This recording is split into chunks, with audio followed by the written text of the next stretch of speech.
Desde minha nomeação para esta corte em 2013, depois de ter sido já vereador, prefeito interino de Curitiba, deputado, eu venho participando desta missão de atuar na busca não apenas de fiscalizar e auditar, mas de despertar o cidadão através dos entes públicos para a cidadania.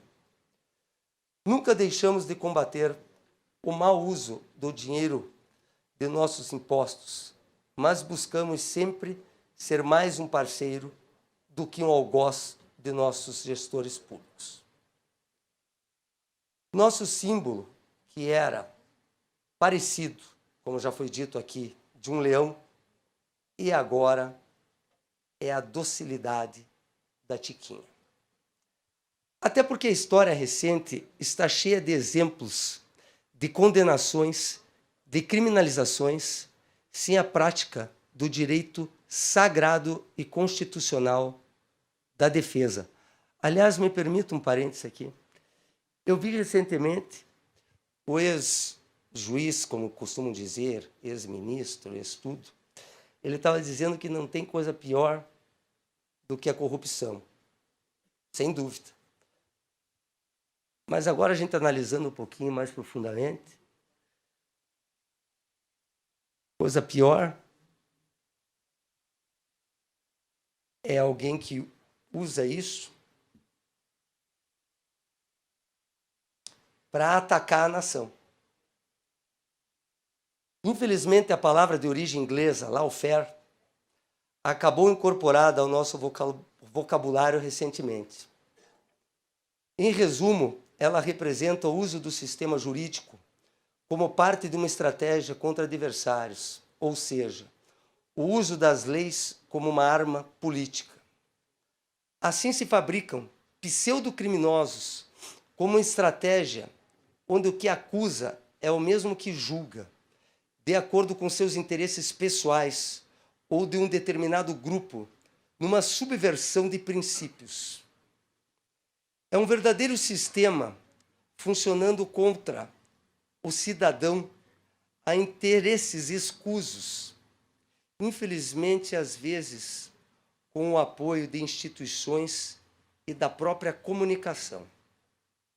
Nesta corte, não há mais espaço para denúncias anônimas, apócrifa, ao mesmo tempo em que privilegiamos o sigilo quando existe um efetivo risco para a sociedade na divulgação da informação.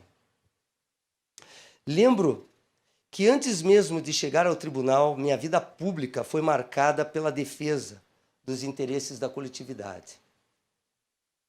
Como na defesa do reconhecimento da insalubridade dos agentes de saúde de Curitiba, através da lei proposta, com muita humildade, a partir do reconhecimento de uma situação injusta. Na época nós éramos vereador junto, vereador Tico Cusco.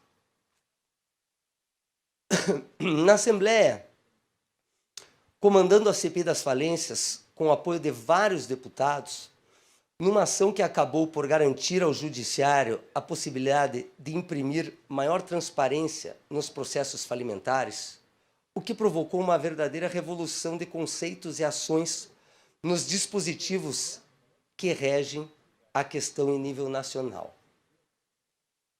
Este tema, que para mim é muito caro, continuou a ocupar minhas atenções, já que tive a felicidade de continuar estudando a respeito aqui na Corte.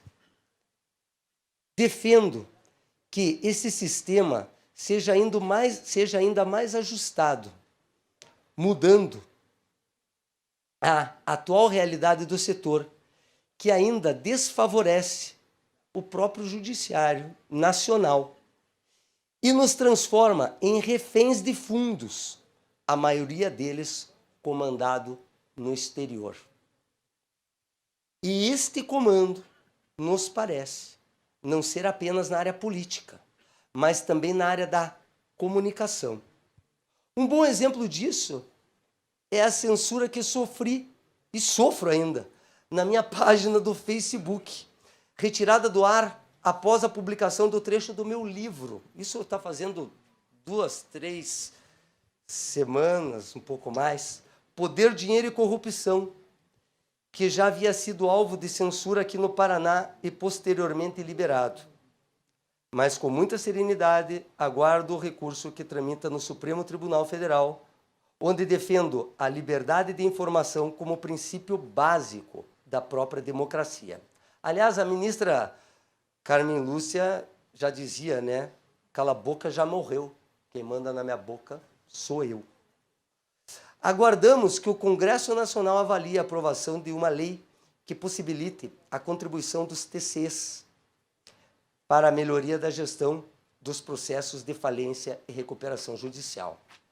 Trata-se de uma ação urgentíssima, já que a administração judicial de falências é parte integrante do serviço público, portanto, deve estar sujeito ao controle externo. Quando uma empresa pede falência, o magistrado nomeia um administrador para gerir massas falidas em nome do Estado. Embora geralmente administre um enorme volume de bens e recursos financeiros, esses administradores judiciais nem sempre possuem capacitação jurídica e contábil para cumprir todas as obrigações legais que a função exige, garantindo o direito dos credores, incluindo o Estado. E pasmem aqui os senhores, que nas investigações realizadas nos deparamos com um escritório que administrava nada mais, nada menos que 120 empresas.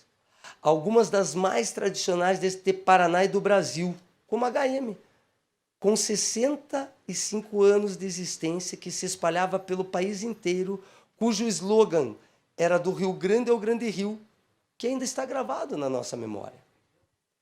Conseguimos uma radiografia clara do que enfrentamos, que só nos estimula a continuar cobrando uma mudança urgentíssima nesse estado de coisas. Bilhões de reais em impostos deixaram de ser recolhidos em razão de falhas na gestão de massas falidas, consumindo recursos que estariam investidos hoje em saúde, educação, infraestrutura, segurança e em outras áreas vitais para a sociedade.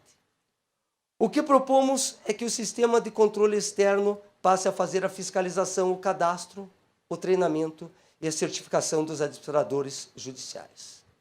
De forma pacífica, respeitosa, temos todos que nos mobilizar para que se avance no sentido da recuperação daquilo que nos foi tirado, nação e soberania.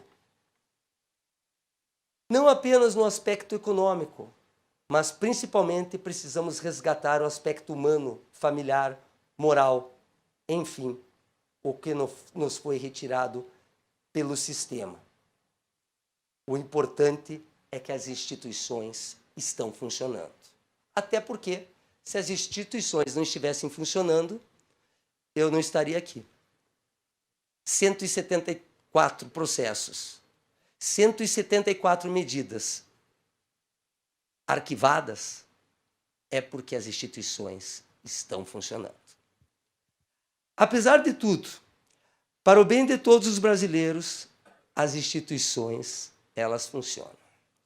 Ainda sobre este tema, através de nossos primeiros cursos presenciais da Escola de Gestão Pública, ministrados ao longo das últimas semanas, passamos a orientar o cidadão para que ele evite ir à justiça para pagar os seus débitos, buscando com prioridade o acordo. Neste aspecto, podemos destacar que já ocorreram avanços no próprio judiciário, que promoveu a mudança na forma de cobranças através de cartórios. Agora, frente ao mandato de presidente desta Corte de Contas, numa visão mais ampla, recorremos ao futuro. Passamos a atuar na linha de pensamento do grande advogado Pier Paolo Cruz Bottini, para quem o grande e moderno instrumento de combate à corrupção é agora a tecnologia. Aliás, aproveito este momento para agradecer a Bottini, que juntamente com o advogado e professor Sérgio Stout, que obtiveram sucesso na defesa de ações promovidas contra mim, inclusive em âmbito da mais alta corte. Aliás, quero agradecer não só ao Dr. Pier Paolo Bottini e o seu colega Igor Tamassalka, que foram patronos de ações, como também aqui o Dr. Sérgio Stout, que também é diretor da Faculdade Federal, que também atuou nos meus casos, Dr. Bernardo Fonseca e tantos outros que atuaram em questões relativas às situações. Recorremos, assim, à tecnologia para avançar nesta missão de defender o dinheiro público, melhorando nossos processos. E, curiosamente, vivemos as últimas semanas privadas dessa tecnologia, em função de um vírus cibernético disparado aleatoriamente que afetou o nosso sistema, tornando-os indisponível. A princípio, não houve vazamento de dados nem prejuízo a nosso processo, muito menos o tribunal parou. Enquanto nossa equipe de tecnologia, num esforço intenso, recompõe nosso sistema, continuamos auditando, fiscalizando, analisando, orientando, numa demonstração de que a força humana ainda aqui se sobrepõe. Valorizar o bom gestor público, ser parceiro ao invés de adversário, é assim que o Tribunal de Contas do Paraná caminha nessa modesta e humilde gestão. Continuamos seguindo exatamente o mesmo objetivo do pioneiro, como Ildefonso Pereira Correia, o Barão do Cerro Azul, único paranaense no panteão dos heróis da pátria, que dizia: só pelo fato de deixar a cidade preservada, já valeu a pena ter vivido. Ou seja, meu querido Romanelli, todo esforço vale a pena quando o objetivo é nobre e beneficia toda uma cidade, um estado e um país. Muito obrigado.